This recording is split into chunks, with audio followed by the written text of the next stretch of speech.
So this is a Langston Boulevard People and Places project interview conducted by the Langston Boulevard Alliance, and today we're at the Calloway Church. Do you call it the Calloway Church, or you call it Calloway United Methodist? Or Calloway United Methodist Church. Okay, Calloway United Methodist Church, okay. Today's date is 9/25/2024. We are on location at the church. My name is Bennett King, and I'm a research assistant for the Langston Boulevard Alliance. And we're going to go ahead and have you introduce yourself and tell us a little bit about yourself. I am Saundra Green, a lifelong resident of Arlington and Halls Hill. I'm a fifth generation family of Halls Hill. My great-great-grandfather, Thornton Hyson, purchased land in 1881, 1 acre of land from Basil Hall for $108. So that's how my family got started here. I grew up in segregated Arlington in my early years. I went to Langston Elementary School, which was our community school. I went to Huffman Boston Junior Senior High School for 1 year. That was the high school for all blacks in Arlington County. After that first year at Huffman Boston, in 1959, the schools integrated. And in February 1959, 4 students entered the school, black students, and then that September, I was with the second group. So I went to Stratford Junior High School and then graduated from W&L. I worked for Arlington County Parks and Recreation for 29 years, and I retired in 2005. I've been engaged civically all of my life. I've been on many task force, commissions, committees, advisory councils, boards, and I've worked with a lot of projects and initiatives in the county to preserve the black history of the county. I've been married to my husband David for 55 years, and I have 2 daughters that are here in Arlington. One works for DHS and then one works for Arlington Public Schools. And I have 2 grandchildren, a granddaughter and a grandson. Awesome. Is your husband from Arlington too? My husband is from Arlington. He graduated with the last graduating class of Huffman Boston. Oh, wow. In 1964. You guys have some roots here, I would say. We do. We do. Okay, so let's talk a little bit about your position in the church. What position, maybe over time, what positions have you held in the church? And are you still, I think you talked about being, there was a historic group that you were working on? I am currently the historian of the church, and I have been for many years. But I've been a Sunday school teacher, an usher, and I've been chair of the administrative council. So I've served in many capacities at the church. Okay, so let's talk about, you and I talked about this briefly before, but let's tell us what you remember about the history of how this church was founded, like when and why and by whom. Calloway was organized in 1866, the same year that the community was organized. And of course, it was right after the Civil War, and it was like a lot of black churches were organized in that year because they were free to organize and to worship. Prior to that, when individuals were in slavery, they weren't free to worship. A lot of times they had overseers to see everything that they did, because whites were suspicious that when they came together, it really wasn't to worship, it was to plan ways to escape and to be free. So in 1866, many black churches were organized, and we were one of them. It started with prayer services on the Sag Miller's farm. A gentleman who became a member of this church, one of the organizers, Samuel Smith, held prayer services in his home. And the farm, he lived on the farm, he had a home, and that home was up now where Knights of Columbus is, that farm. Oh, yeah, down there? It was that way. So that's where the church originated. And after a while, the members purchased land and built a small, modest church in the 4800 block of Lee Highway. Okay. And then in, I think it was 1888, Moses Jackson, who was a trustee here, conveyed an acre of land to the church, and that's this property. And it wasn't until 1904 that the first church was built on this property. And is that cemetery, that's to the 1880s too, the cemetery? Yes. That I did not know that was here. When I got out, I was just fascinated. Yeah. I'm like, wow, that's still there, yeah. How about the history? This is obviously a newer building. Like, do you remember what the history of, this isn't the 1880 building. When was this one? No, this building was when we had a huge renovation, an extension of the church, because the original building was much smaller than this. And we went through a renovation and an expansion, and the lead architect was E. Leslie Ham, who was a member of our church. Oh, okay. And he drew all the plans for it. And that was in, I think it was in 1979. 79, okay, okay. And then was that all basically funded by the church, or did the United Methodist contribute to that? The United Methodist helped. Okay, okay. Okay, we covered that part of it. Now we're going to talk about you and your memories of the church. What are your earliest, now you obviously started here very young. What are some of your earliest memories of the church? Oh, well, I went to Sunday school here. Yeah. So I grew up in this church. Yeah. And it was very important in my life. Yeah. I was in here as much as I was anywhere. Yeah. Because then the church was the social hub of the community. Not only was it a place to worship, but this is where we had social events. Yeah. We even had little teen dances here. We had Friday night movies in the basement. Oh, really? For years. And all the kids in the community came here to look at movies, had hot dogs and popcorn. Yeah. So, and then growing up in the teen years, it was a place that we could come to. We had social activities in the evening, recreation on Friday nights. So it was always been a part of my life. So it sounds like you were here as much as you were at home. Like I was. Yeah, and your parents obviously were. And they were. Yeah, they were here with you. Was it the type of place, like, did you and all your friends, like, this was your social hangout more than anything, or did you have other places along the boulevard? For a long time, this was our social hangout. And then after a while, when Langston schools integrated, the community went to this county to get space for recreation. So then we could go in the multipurpose room and have activities after school and on the weekends. Okay. Let's talk about what are some of your most memorable moments or events that happened in this church in your lifetime, to you more than the church itself. One of them was the renovation. That was really a big thing. Yeah. We had been in the church since 1904 with the church looking the same way. Yeah. So when it was renovated, that was really an exciting piece of history to live through, to see a change. So that was really big. The other thing is the cemetery. In 1959, the Arlington County Circuit Court issued a decree of condemnation to remove 10 of our graves to widen Lee Highway. Yeah. So they did, and our church fought vehemently to get compensated for that loss. And in 1959, we got $5,000, which was then, a significant amount of money. But then come full circle with that same cemetery, we received historic designation in 2012. Yeah. So it kind of came full circle. We worked on that for a long time. And during the going through the process to receive the designation, an architect would come by riding a bus going somewhere in D.C., because this is the bus line to D.C., and he said he would look at this cemetery all the time, and he said it just looked like it had some historic significance. Yeah.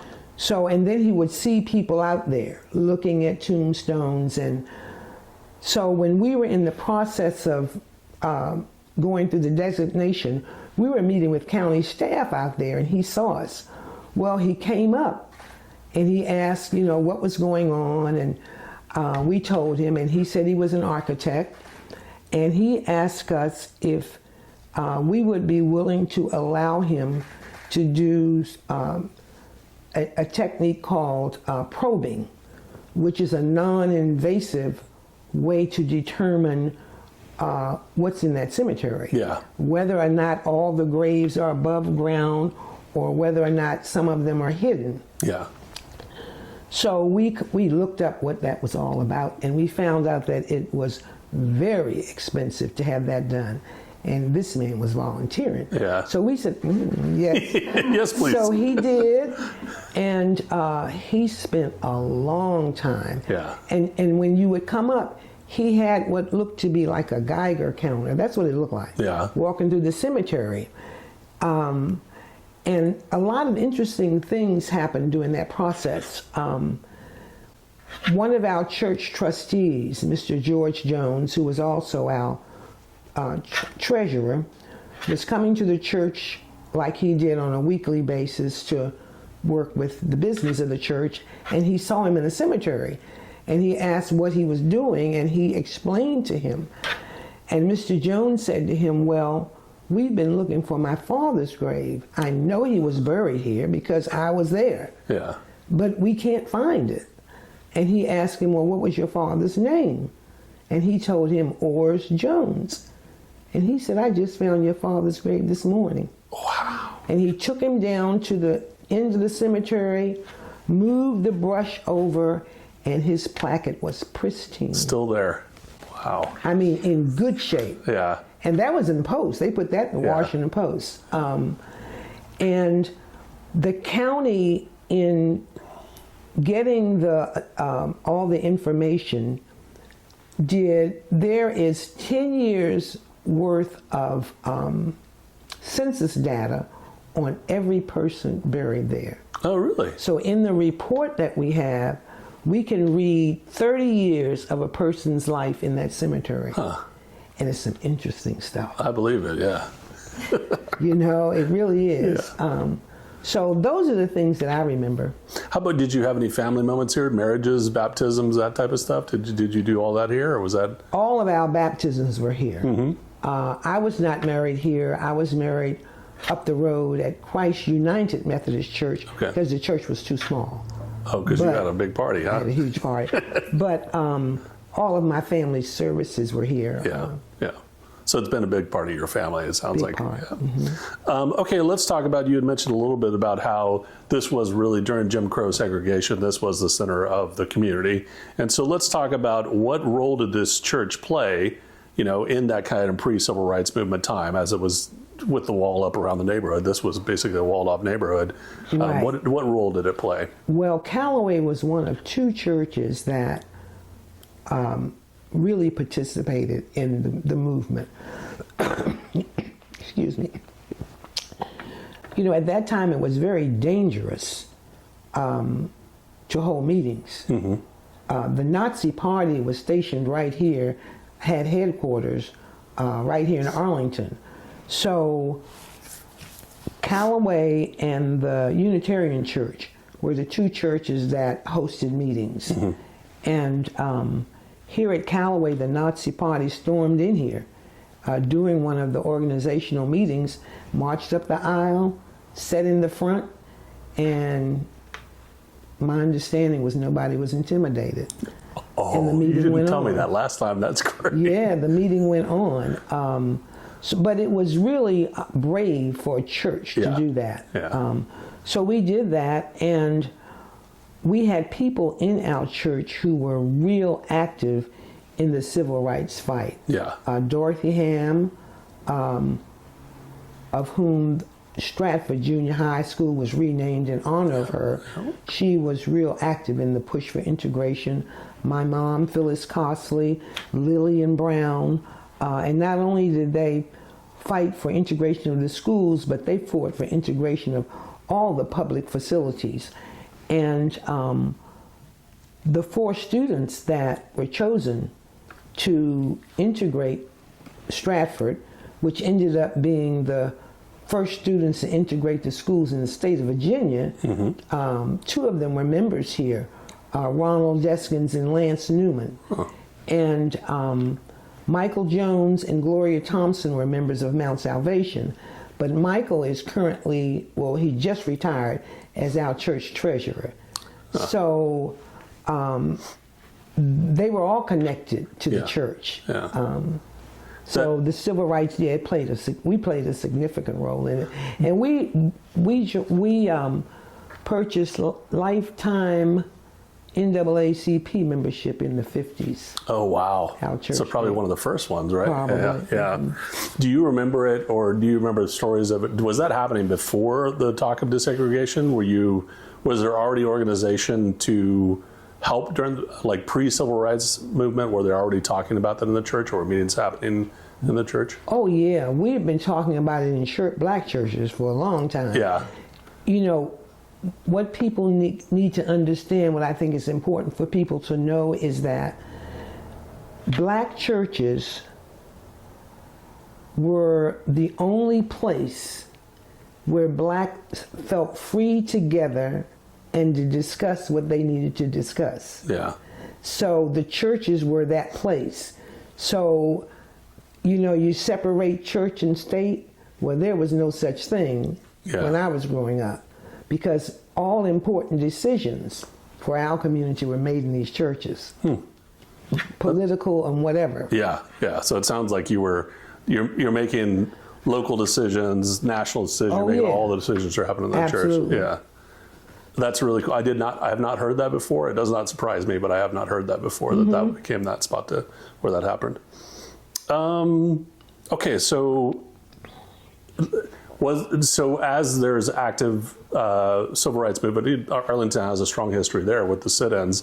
What was going on in the church here? Was there support of that? Were the church getting behind that? You know, as the youth were starting to do sit-ins? Oh yeah, absolutely. We even had youth to march. Oh yeah. We had members of our church. My brothers were members of the Black United Front here in Arlington, and led by Doug Moore, and they marched. We had people who were in sit-ins. My aunt was arrested marching at the theater on the Pike, on Columbia Pike, which is now like a draft house or something. She was arrested for marching there. So we were involved in the whole aspect of it, all of it. Do you remember, you had told me the last time we talked about how it wasn't necessarily safe outside of this neighborhood, like the neighborhoods around you weren't exactly, like there happened to be, Cherrydale happened to be a not necessarily a safe neighborhood. Exactly. Did the church work outside of the neighborhood to try to change that, or was there any activity between other churches or other community groups to try to maybe alleviate that? Well, I don't know that they worked towards that, but they worked towards some reconciliation and understanding. I remember that Calloway and Rock Springs Congregational Church had many joint programs to foster understanding. They had them for the youth, they had them for adults. We visited each other's churches. The same thing with the Unitarian Church. When the schools were integrating, the Unitarian Church hosted weekend classes for all of the black students that were going to be entering into the white schools in Arlington, to help them to have an understanding of what they were up against, how to conduct themselves when certain things happened. And we did that for a long time. And one of the stories that one of my other persons in the community, Sharon Mundy, who went on to become a principal of Thomas Jefferson Middle School, she tells the story about, we had to go to these classes on Saturday, and we weren't particularly wanting to go to any class on Saturday, but we went. And Sharon says she remembers being taught how to debone the chicken. And I don't remember that, but she vividly remembers it, and other people confirm it. And she said, we sat in the church, and they taught us how to take the chicken off the bone. So if we had chicken, that's what we were to do.